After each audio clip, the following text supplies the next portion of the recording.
विदाई की बारी आई तो कंस सोचता है क्यों ना बहन की विदाई हम अपने हाथों से कर दें।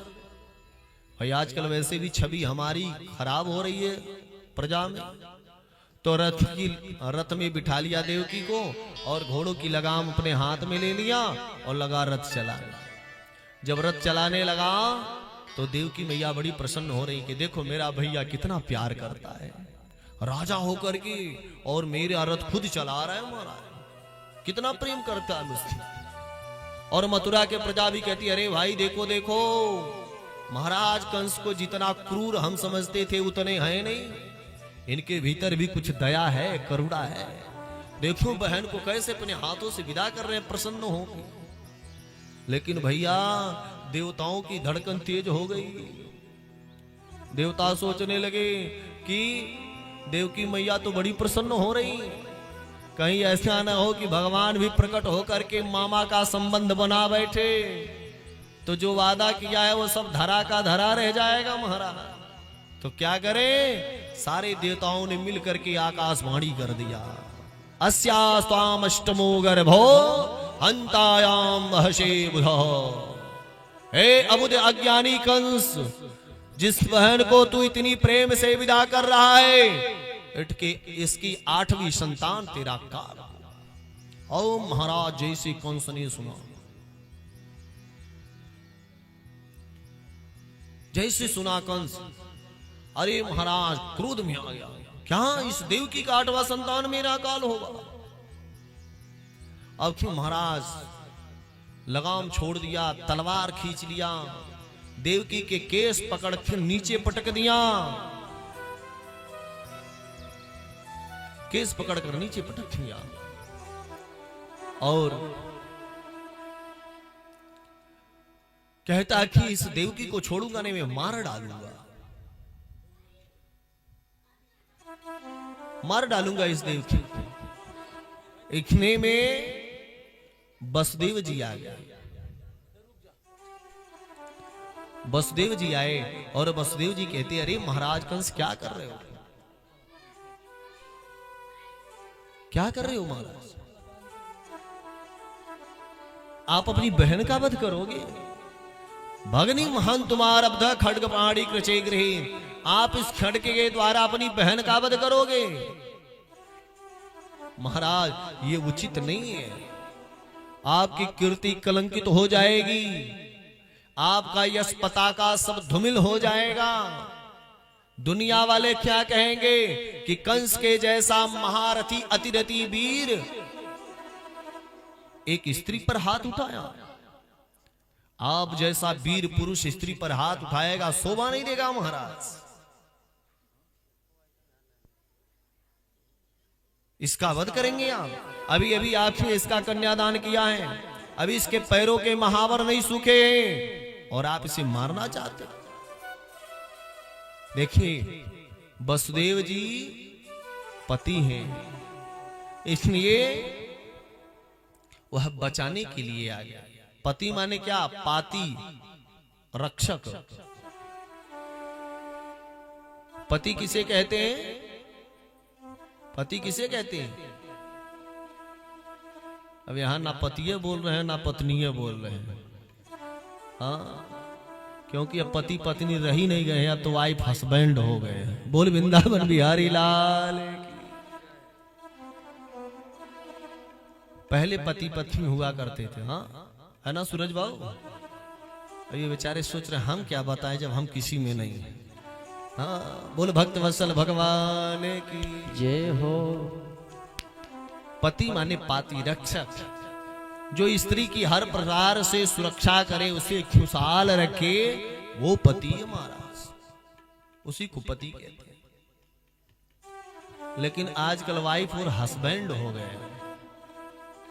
हमारे गुरुदेव कहे कि बेटा हस्बैंड माने जानते हो, हमने कहा कि गुरुदेव नहीं, उन्होंने हमें बड़ी अच्छी बात बताई, हस्बैंड माने होता क्या है, और कहिए तो आपको भी बताएं, बताएं। हाँ जो अभी हस्बैंड नहीं बने हैं उनके मन में बड़ी लड्डू फूट रहे हैं महाराज की, कम से कम क्या पता हमारे हिस्से की कुछ बात आ जाए। हाँ कहे कि हस्बैंड माने जानते हो, हमने कहा नहीं गुरुदेव। कहे हस्बैंड माने हंसी वाला बैंड। भीतर से देवी जी चाहे जितना बजाती जाए, बाहर से बेचारे हंसते जाए, मुस्कुराते जाए। हाँ प्यारे, पहले जब पति पत्नी होते थे ना, तो पतिदेव आगे आगे, वो पत्नी पीछे पीछे चलती थी।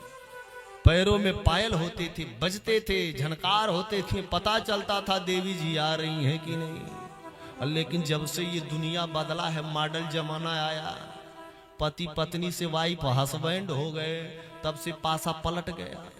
अब पतिदेव पीछे हो गए और जो वाइफ हैं मैडम जी वो आगे हो गई। हाँ, पत्नी वो छोटका परस लेके आगे आगे, और हस्बैंड साहब बेचारी एक बैग यह कान्हे माँ, एक बैग यह कान्हे माँ। हाँ, और महाराज हम कहे गुरुदेव इनके पैर में तो पायलो नहीं है, इनका कैसे पता चले आ रहे कि नहीं। कहा वो करे ताई छोटका लड़का खोपड़िया पे बैठा देते, चे चे करेगा पता चल जाएगा। रे बोल वृंदावन बिहारी लाल की जय हो। लेकिन प्यारे वसुदेव जी पति है, पति का मतलब पाति रक्षक है।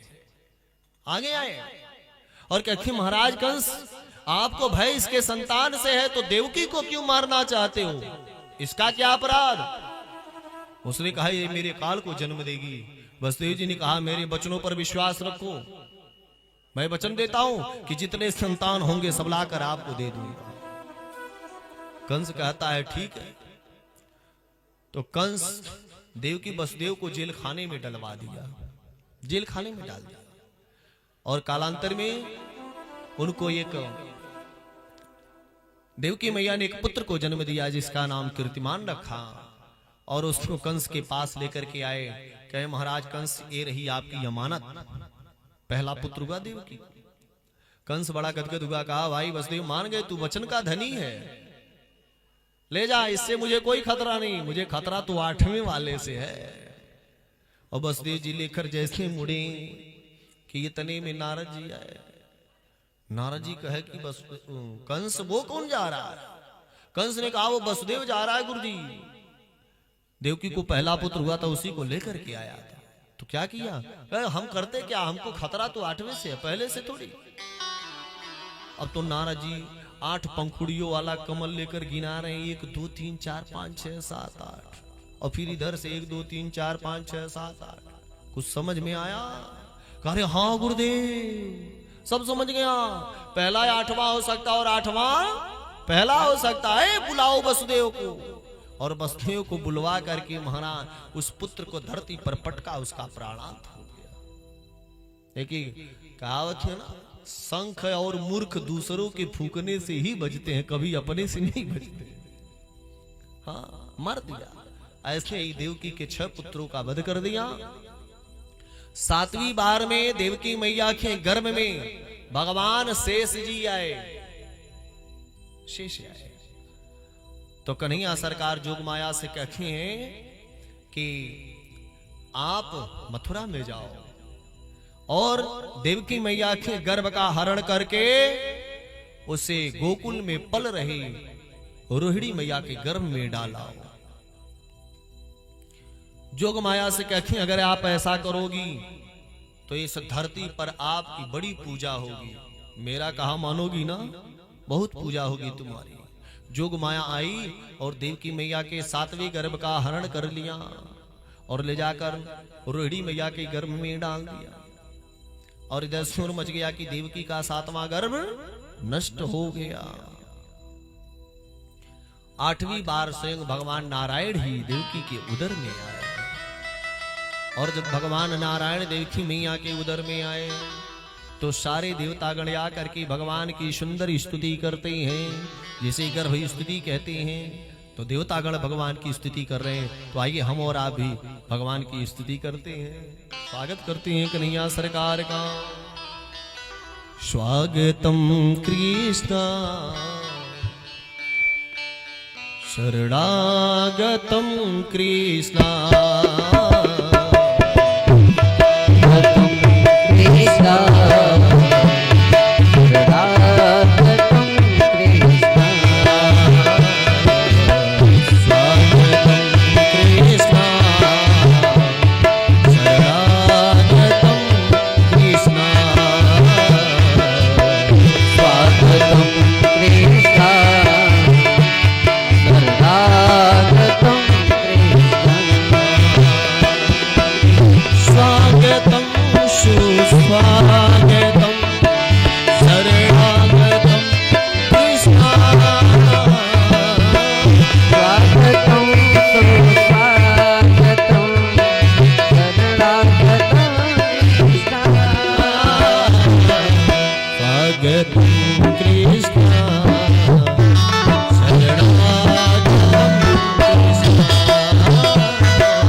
भक्तवत्सल भगवान की जय हो।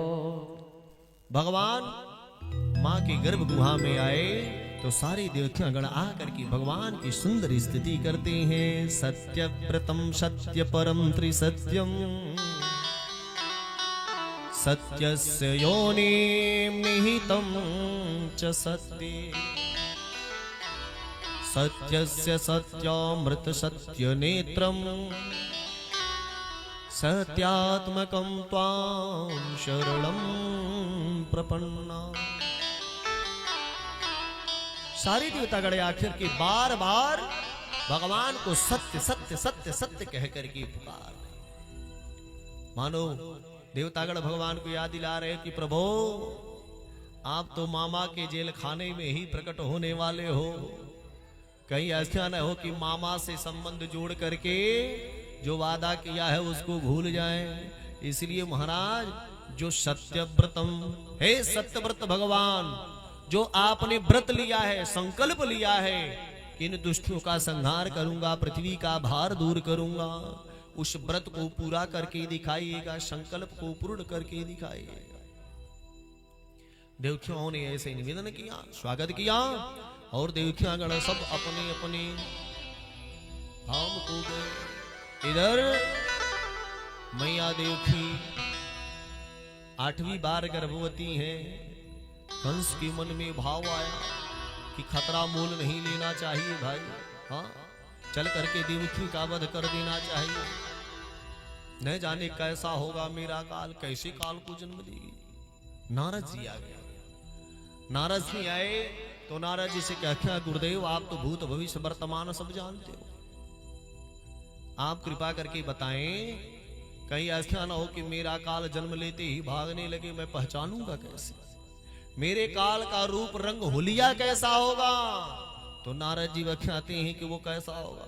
नारद जी कहें सुनो कैसा होगा, वो काला काला होगा, वो मुरली वाला होगा, वो काला काला होगा, वो मुरली वाला होगा, वो काला काला होगा, वो मुरली वाला होगा, वो काला काला होगा, वो काला काला होगा, वो मुरली वाला होगा,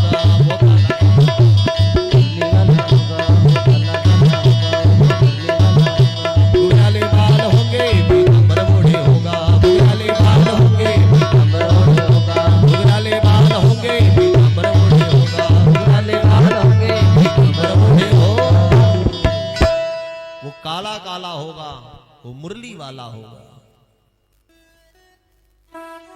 घुघराले बाल होंगे, पीतांबर ओढ़े होगा। नारद जी पहले बताते, अरे गुरुदेव बहुत अच्छा किया जो पहले बता दिया। अब उसी दिन की हर काली वस्तु में उसको कन्हैया नजर आने लगा। सुखदेव जी कहते परीक्षित अब बताओ ऐसा चिंतन भला कौन करेगा, कौन करेगा ऐसा चिंतन। हर काली वस्तु में कन्हैया नजर आता है। और महाराज धीरे धीरे समय बीतता गया। देवकी और वसुदेव के हाथों में हथकड़ियां लगवा दिया, पैरों में बीड़ियां लगवा दिया और दरवाजे पर डबल ताले लगवा दिया, पहरेदार की व्यवस्था और बढ़ा दिया। धीरे धीरे समय बीता। भादों का महीना आया, कृष्ण पक्ष आ गया, अष्टमी तिथि आई, बुधवार दिन आया, रोहिणी नक्षत्र आया और रात के ठीक 12 बजे भगवान चतुर्भुज रूप में प्रकट हो जाते। बोलिए भक्तवत्सल भगवान की जय हो। भगवान चतुर्भुज रूप में प्रकट हो गए और जब भगवान चतुर्भुज रूप में आए तो महाराज उस नारायण के छवि को देख करके वसुदेव और देवकी दोनों लोग स्तुति करने लगे। तमद्भुतम बालकमं मुजीक्षणं चतुर्भुजं शंख गदार्युधायुधम्। तमद्भुतम बालकमं मुजीक्षणं, उस अद्भुत बालक को देख करके बस देव की दोनों प्रणाम करते हैं। भगवान नारायण कहे कि आप हमको प्रणाम क्यों कर रहे हैं, हम तो आपके पुत्र हैं। देवकी मैया ने कहा आपको पुत्र बनकर आने को कहा था, पिता बनकर थोड़ी। भला किसी का पुत्र ऐसे आता है, 4 भुजा हो, वस्त्र से लदा हो, आभूषण से लदा हो, मुकुट धारण किया हो, भला किसी के ऐसे पुत्र आते हैं क्या? मैं तो आपके बाल रूप का दर्शन करना चाहती थी। तब महाराज भगवान कहते हैं कि मैया जब मैं बाल रूप में आ जाऊंगा तो मेरे सुरक्षा की जिम्मेवारी आपकी हो जाएगी। वसुदेव जी इसमें कहा कि जब मैं बाल रूप में आ जाऊं तो आप मुझे ले जाकर के गोकुल पहुंचा दीजिएगा और वहां जोग माया जन्म ले ली है उसको लेकर के यहाँ चले आइएगा। ऐसा समझा करके अब भगवान बाल रूप में आते हैं। बोलिए बाल कृष्ण लाल की जय हो। और जब भगवान बाल रूप में आए तो हाथों की हथकड़ियां खुल गई, पैरों की बेड़ियां खुल गई, ताले खुल गए, पहरेदार सो गए और वसुदेव जी कन्हैया को झबिया में रख के अब मथुरा से निकल दिए। जेल खाने से निकले, मथुरा नगर के बाहर आए, जमुना में प्रवेश किया और लेकर के गोकुल की तरफ चल देते। जमुना में प्रवेश किया, जमुना में बाढ़ आ गई और महाराज उफनाती हुई जमुना ऊपर आई और भगवान अपने पैर का स्पर्श किए तो जमुना नीचे चली गई। और बस देखी कृष्ण कन्हैया को लेकर के गोकुल में आए। नंद रानी के महल का एक दरवाजा बिल्कुल जमुना से सटे खुलता है, आज भी है यही स्थिति। जमुना जी के पास ही में है नंद महल का एक दरवाजा। महाराज वो खिड़की खुला था और उसी मार्ग से वसुदेव जी नंद रानी की महल में प्रवेश कर रहे हैं। आप लोग अपने स्थान पर बैठी सुंदर झांकी का अवलोकन करते रहेंगे। अभी वसुदेव जी आप लोगों के मध्य में लाला को लेकर के आ रहे हैं। आप लोग शांति पूर्वक अपने स्थान पर बैठ करके इस सुंदर दृश्य का, झांकी का, भगवान के बाल रूप का दर्शन करेंगे और कथा का आनंद लेंगे। आगे बढ़े वसुदेव जी कन्हैया को लेकर के गोकुल में आए, नंदरानी के महल में रख दिया। वहां से जुग माया प्रकट हो गई थी, उसको लेकर के पुनः मथुरा में आए। मथुरा में आए तो महाराज पहरेदार जग गए, हाथों में हथकड़ियां, पैरों में बेड़ियां फिर लग गई। शोर मच गया कि देवकी ने 8वें गर्भ को जन्म दे दिया, जन्म दे दिया। महाराज कंस आया, उस कन्या को मारना चाहा, लेकिन वो कन्या हाथ से छूट गई। कहती कंस तू मुझे क्या मारेगा, तुझे मारने वाला गोकुल में पल रहा है। और वो विंध्याचल में गई, विंध्यवासिनी मैया के नाम से प्रसिद्ध हो गई। बोलिए विंध्यवासिनी मैया की जय हो। ये तो रही मथुरा की लीला। आइए गोकुल में प्रवेश करें। नंद जी के यहाँ सांडिल इत्यादि महात्मा आए, नंद जी को आशीर्वाद दे दिया, पुत्रवान भवा। नंद जी कहते बाबा क्या आशीर्वाद दे दिए, कोई पुत्र नहीं है। तो सारे ब्राह्मण देवता कहते कि जब तक पुत्र नहीं हो जाता तब तक हम तुम्हारे यहाँ बैठकर संतान गोपाल को जप करेंगे। उधर जप कर रहे थे, इधर सुनंदा जी पहुंची और खुशखबरी सुनाती है, भैया तेरी साधना सफल है गयो। बाबा कहे भयो क्या, कहती तेरे आंगन में लाला का जन्म है गयो। बोल नंद के लाला की जय हो। तो आइए सभी लोग मिलकर के बड़े भाव के साथ नंद के लाला का सुंदर बधैया का आनंद लेते हैं।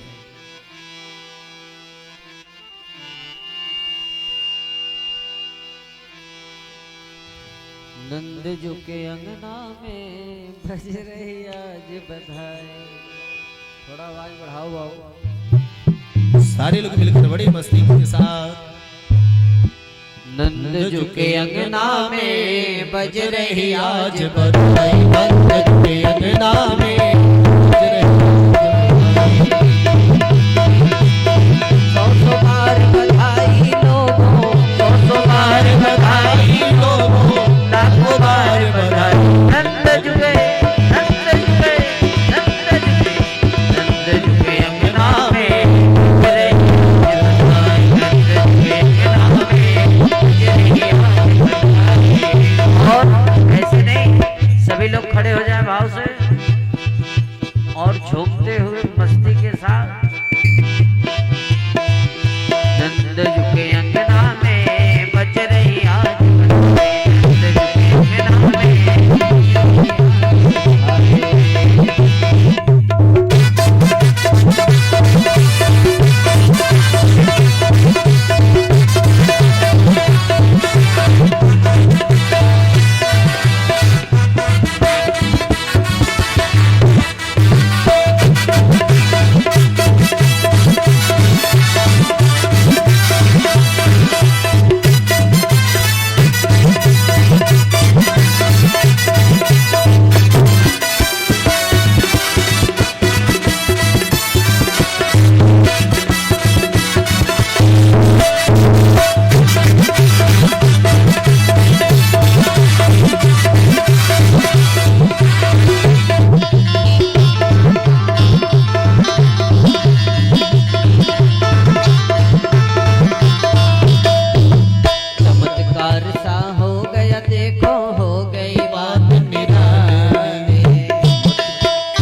में बोले मीठी बानी। नंद झुके अंगना में बज रही आज अंगना में बज रही आज बधाई। नंद झुके अंगना में बज रही आज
झुके अंगना में बज रही आज बधाई।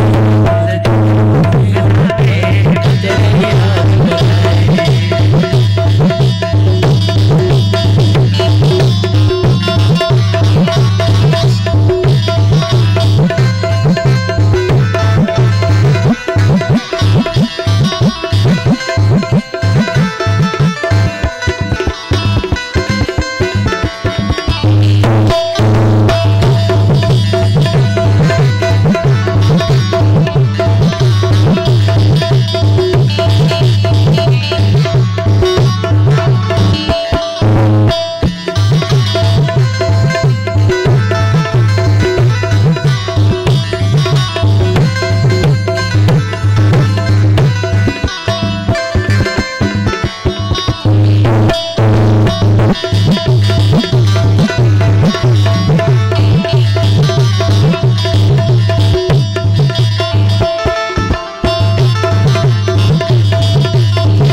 झुके अंगना में बज रही आज झुके अंगना में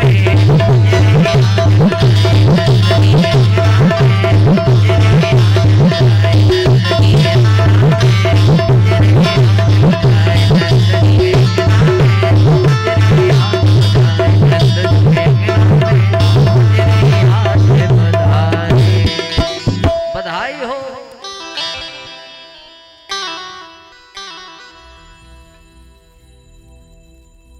नंद के लाला की आप सभी को बहुत बहुत बधाई हो। बोलिए नंद के लाला की।